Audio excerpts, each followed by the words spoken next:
This is the largest independent aesthetic conference in North America because of the amount of lectures, the quality of the faculty, the diversity of lectures, and the fact that it's multi-specialty. But when you come to a meeting like this and you bring together world-renowned experts in the various subspecialties in a multi-specialty manner, you have the opportunity to hear what's state-of-the-art from people that you trust and respect, and it definitely alters the way that we practice and the way we treat our patients. We all have a lot of overlap in what we do. We all trained in completely different areas, so our background in residency and fellowship has all been completely different. And I think it's really important with that overlap to learn from each other. None of us has all of the answers. We always know that we can learn something from someone else in another specialty who has perhaps a different background, and in their daily practice they do things differently. And you sort of cull out the things that don't work and you focus on the things that do work. At this very meeting, you had the presidents of the ASPS, ASAPS, AAFPRS, AOHNS, Derm Society, Derm Search Society, Oculoplastic Society, and Ophthalmology. All 8 people in the same room at the same conference table. That has never happened before, and it's only because of VCS.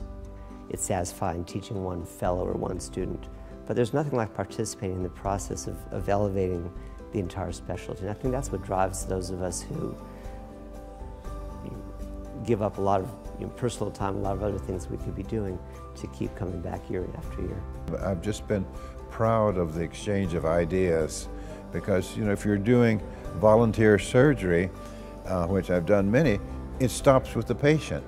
But when you can share ideas and the person can take the ideas and improve and bring them back, it helps the patients the most. As an aesthetic physician, I find that this meeting is, I've called it my Sistine Chapel in the past because there's such a great wealth of knowledge and great lecturers and attendees. Each year I've brought more of my staff. 2 years ago I brought my media director, last year I brought my office manager, my media director, and this year I also brought my PA.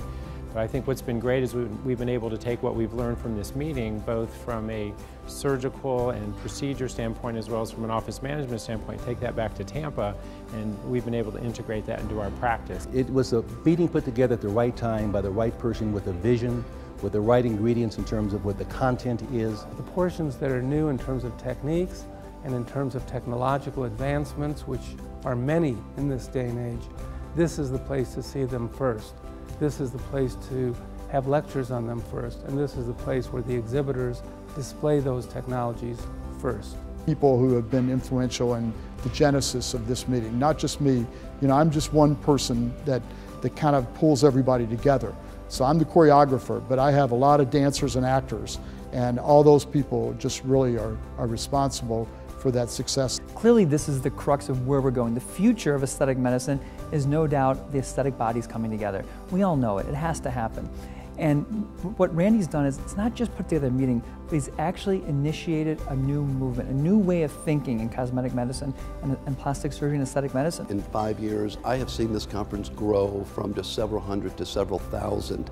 It's just an incredible conference that gets bigger and bigger every year. There's more vendors to display newer products and services every year.